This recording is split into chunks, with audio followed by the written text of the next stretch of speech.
Hey YouTube, I decided to split off the power supplies to get it out of the mini lathe, but I still need to get it done, so I guess I'll just start calling these power supply addendums or whatever. Playing around, I'm struggling with getting all the wiring, so I actually need to tighten these guys up. I went ahead and pulled the handles off the backs because they're not going to be needed. Didn't record that, and I'm just sitting here and going, well, I'm going to do this work. I'm going to go ahead and record it. But I'm going to pull this out of the mini lathe series and just, like I said, power supplies. So the one thought I'm having here is I don't want the two separate units. I want to go ahead and, we've got them ground isolated, so I want to go ahead and get them tied together. And I notice it's got this plate here, and they line up. So I can secure those here. And looking down here in the front, right down here, there's a plate here that I can secure together too. Pull them apart so you can see them here. I was thinking about riveting or screwing here, but the problem with doing that is on these there's screws on the insides, and yeah, I could leave the screws out, but if I could just figure out a way to do this from the external, and I think these 2 points will be fine for this. I'll probably get a screw through here, and then maybe 2 screws here, one maybe higher, one lower. Additionally, there was a handle and I already disposed of it. I just had to drill this rivet out, and then the spring handle came out as well. So drill some holes and show you how I mount these together, and then we'll do some wiring, electrical wiring. Unfortunately, my camera operator is boycotting electronics. She doesn't want to film any electronics. She's bored to tears. So we've got still vision. I'll try to do the best that I can and try to keep everything in the shot for you guys. Or maybe I can convince her to come do some really short segments. All right, guys. Okay, I have the front connected now. You can see the little screw here. And I got a nut there, and it's holding the front together. So those are tightly together, or as tightly good as I need them. I went ahead and drilled the back one here too, to hold it together. And I got a screw here. Get my big fat hand out of the way.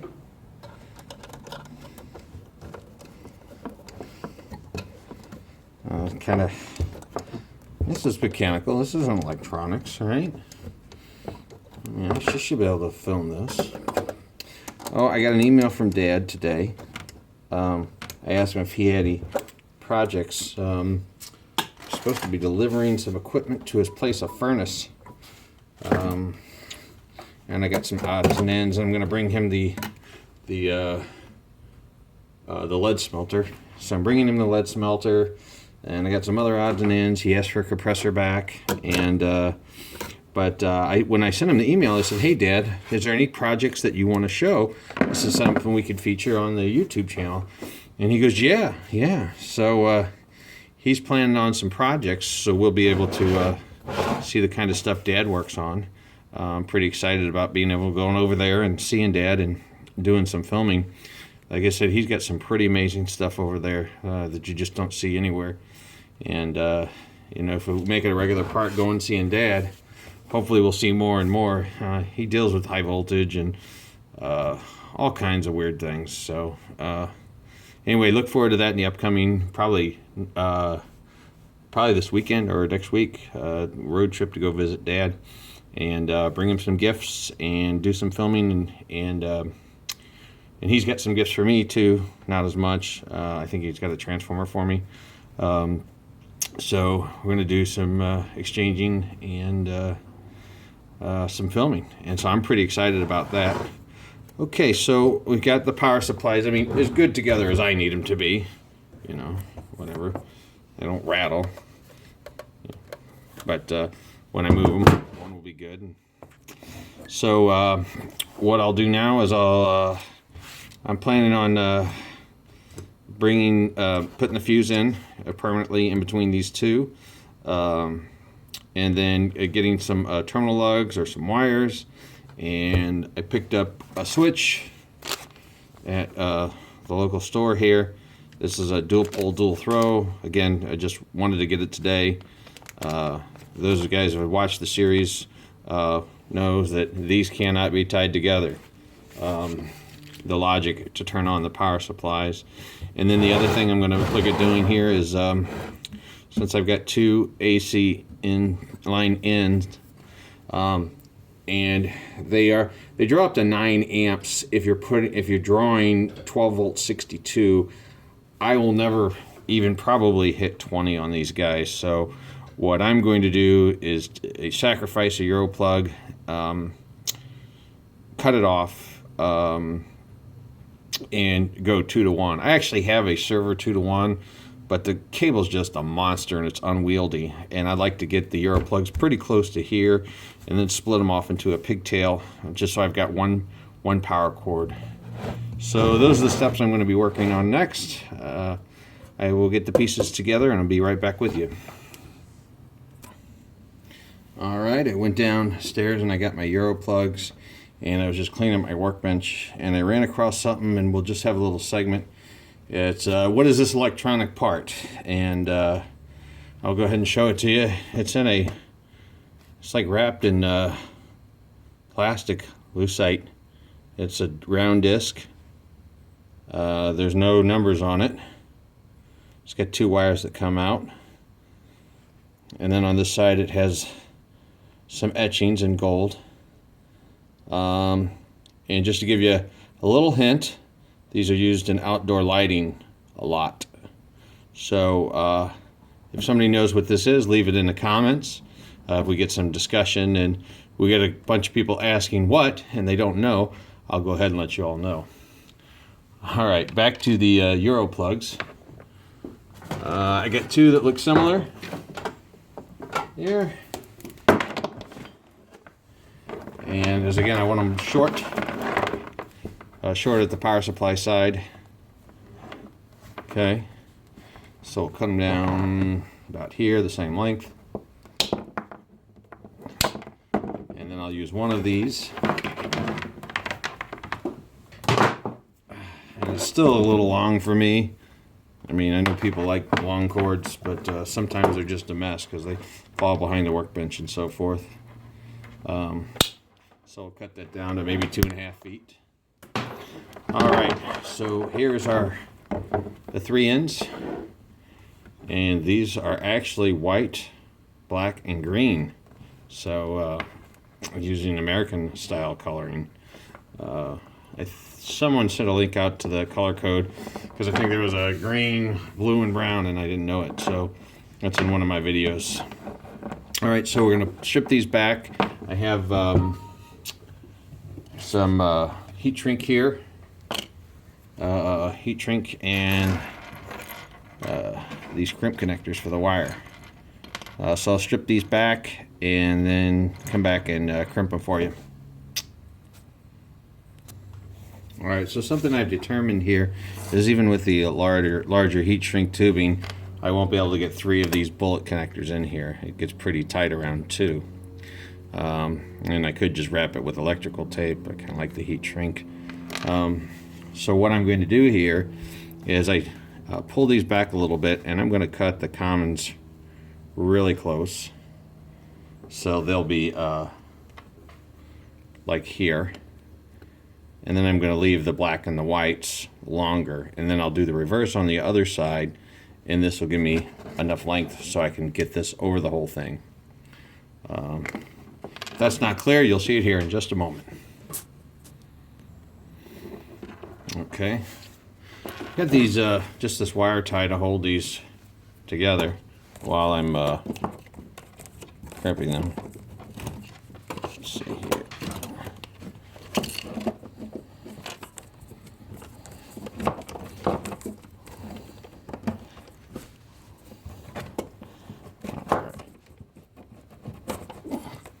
I'm going to go ahead and pull these back, cut these back about there.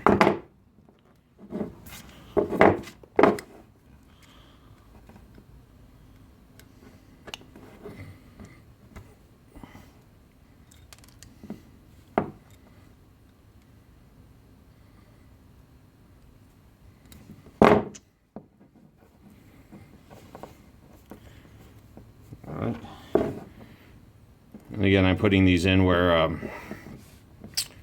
you know, these would never be hot where they would short out, and the hot side will have the female.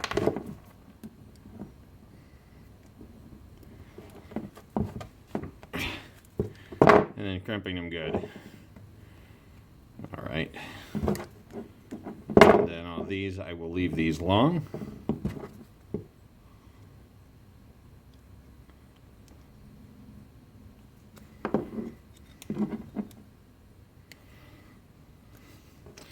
And either this will work or I'll have to go make some more.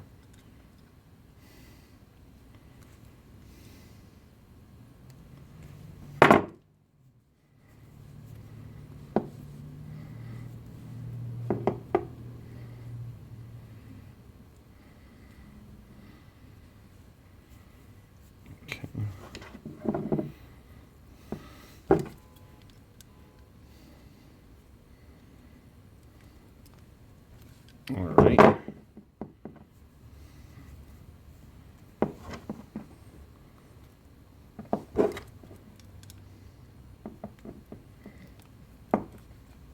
Okay. Got those. Let's see if this is going to work. Let me get this down about here. I don't know, it's going to be tight. Well, we'll just give it a shot. And if it doesn't work, I'll just use electrical tape. Or maybe I'll just remake the video and not tell you about this video. All right, hold tight. Okay, so on this one, I cut these, and I'm going to strip these pretty far back just so I can get some more copper for the crimping. I'll just fold them over like this.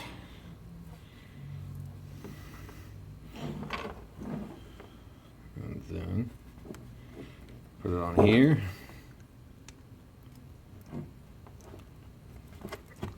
This is the one that will fall out, I promise you.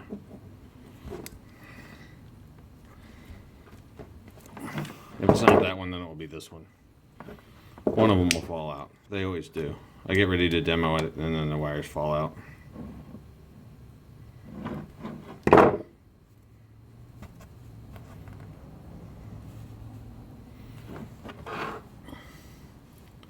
So I've got these really short, as you can see.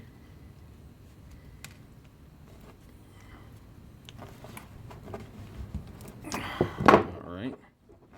They take a pretty good test. Now I wouldn't hold the power supply up by this cord by any means.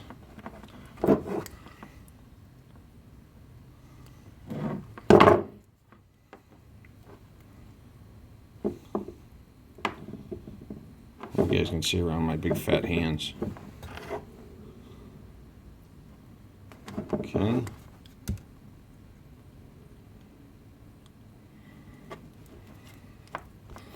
Oh yeah, I put the heat shrink tubing on there before I crimped them. So I mean, I could have done it afterwards. It's easier to do it before. And if you'd solder these, you couldn't do it after. You'd have to unsolder them or cut them or something. Okay, so go black to black.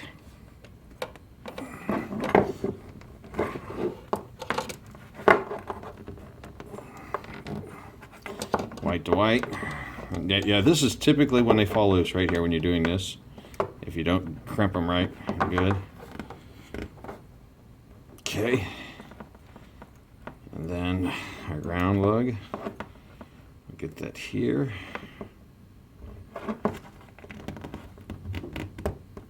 Okay. I do have them tripled up, but I think this still might go across. Let's see here. I almost got 3 in there.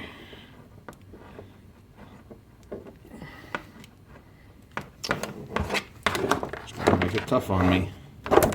Oops.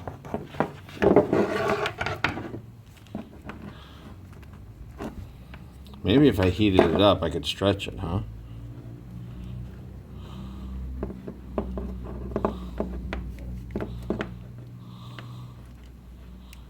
All right.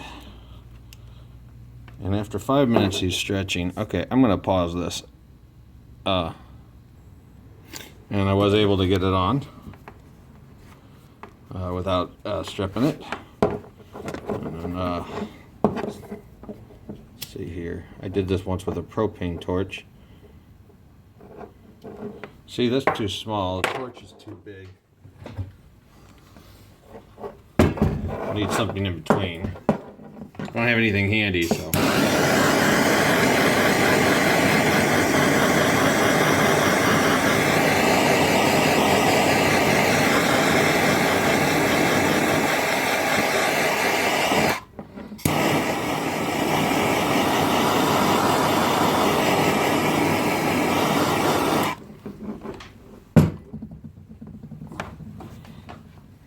Alrighty, that's not bad. Okay, alright, and I'll be right back. I could have made these Euro plugs a little longer. There's going to be a tight fit, and I know they're going to stretch and pull, so I'm going to take that wire tie thought and just go ahead and make it permanent on the outside of the heat shrink in this case.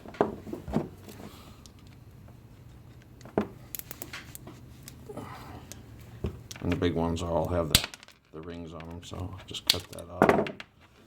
Alright. It doesn't have to be gorgeous.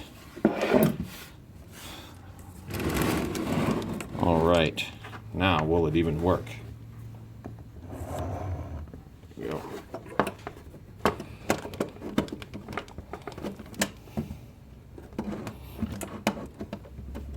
There we go. You can see there's a little stretch. You could have probably made it a little longer. I am going to figure out a way to go ahead and tie these up for some strain relief. But let's just see how well I did on the electrical side. It's pretty straightforward. So I don't have a voltmeter, but if the fans come on and we don't get sparks, then I think I did a good job.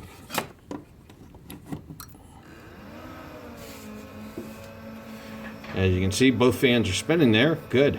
Okay. So now we got to work on the DC side bus. We've got to add the fuse and get some lugs off. I've seen some people solder. I don't know, maybe they just didn't do a good soldering job. I think maybe I could do better. I see some people using triple lugs. I didn't show it at the bottom, but the way they heat the way that these lugs are is they've got 4 pins on the back. So there's these two things break out into 4 pins, and this one breaks out into 4 pins. Pretty interesting. And then another shortcoming of my planning when I was putting these wires on, I think I made them too short.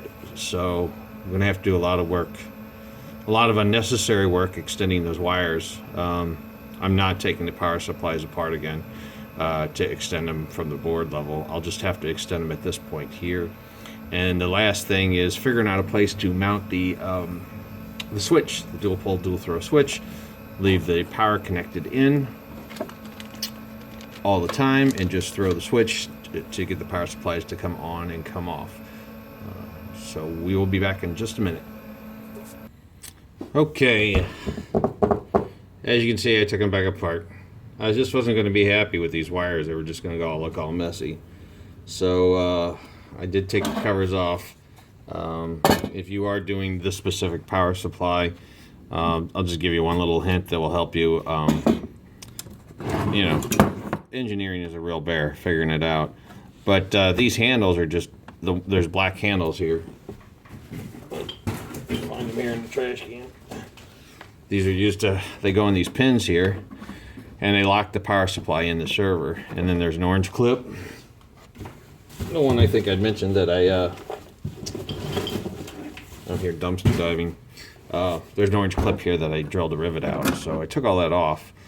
But this thing here is what really causes the problem with taking these covers off, because it's a real kind of hassle because these are in the way. I think the real process of putting these is putting all the front screws on and then stretching this and taking them out. But I'm going to leave them out permanently. So what the thought is here is to put the switch somewhere in the metal case. I'd really like to bring it out the front, but I just can't see that happening. I'd like to bring it out on this side I don't have enough room here. There's just nowhere it could go. It'd be really awesome though. So that leaves me with a couple other options. I could put it back here, which I might end up doing. The switch would be right there by the power. I don't know if that would be the handiest. Yeah, I really don't know, but at least, you know, whatever, it kind of be protected here, you know. And I don't know if you set something on top or you added more, this switch coming out the top wouldn't be that good, or the side wouldn't be the best either. So that's why I'd really like this side. But I think what I'm going to do is go ahead and take and extend these wires. And this is Ethernet here. That's what's inside Ethernet. And the reason I chose this is because it's thin, and any thicker wire wouldn't have soldered to the board as well. So I'll probably just continue to go on with the Ethernet. And yeah, maybe back here, you know, you flip them on, the lights come on, but maybe keep it high here. So, you know, if you can just kind of reach over and get it right there in the center. So I think that's what I'm going to do. And then I'll put the case all back together. All right, so I'll set up for that and I'll be back. Okay, got a side project and a side project here. I was at Radio Shack today. When I was a kid, it was always filled with electronics and stuff. And now it's kind of like a cell phone store. They walk in there and get in your face, hey, how can I help you? And you can't. I don't mean to say about all the guys, but there's a lot of young kids in there, you know, and you ask them, you know, can you get a resistor? And they don't really kind of know what that is. A little hint on your soldering iron. If you have one of these soldering guns and it doesn't seem to heat very well, most likely the problem could be is that these aren't, they're not super tight in here. So, you can tighten those legs up, and because they put out a lot of heat real quick. And so if you have one of these and it doesn't seem to work real well, or while Radio Shack's still around, you can go ahead and get yourself some for, I think it was $2.79 for two. By the time I need to replace it, I'm sure I won't know where the second one is, but I'll just throw this in the soldering iron drawer and hopefully I'll know where it's at. So these got these holes in the sides, and then you just put these on here, and you're going to fold these over like this. There's holes on both sides, so I suppose you go left or right.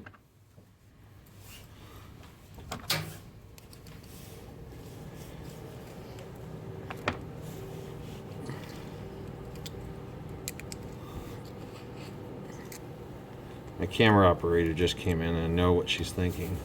Oh my gosh, electronics. You do a better job when you do yours. Don't bend yours like mine.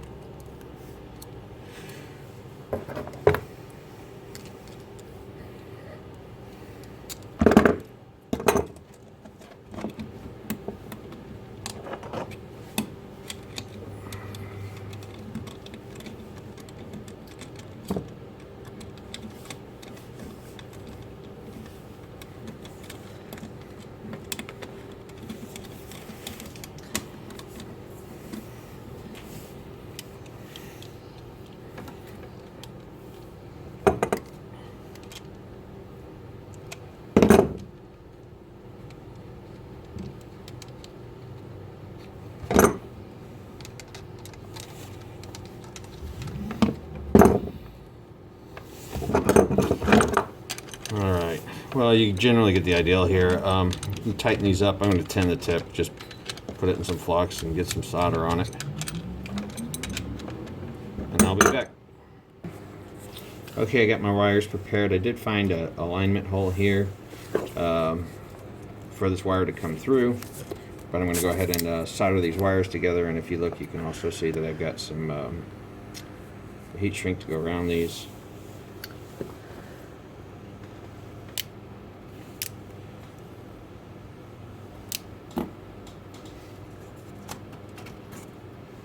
Fold them way out so you can see them, and then what I ended up happening is that no, they're not long enough to solder here. The best laid plans. Huh?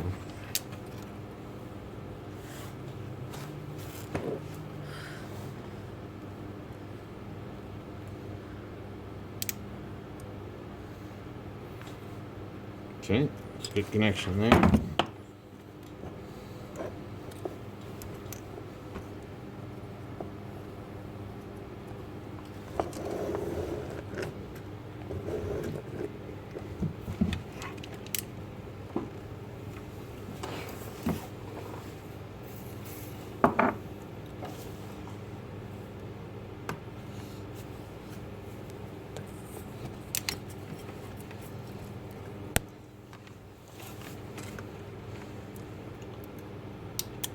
You need 3 hands when you're soldering.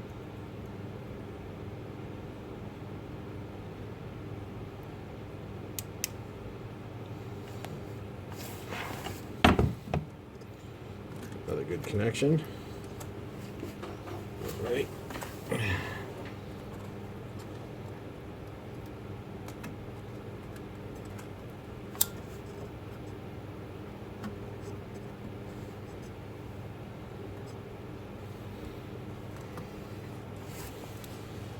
Okay, that side's done. Okay, well, I think I'll just pause it and just imagine I did it a second time.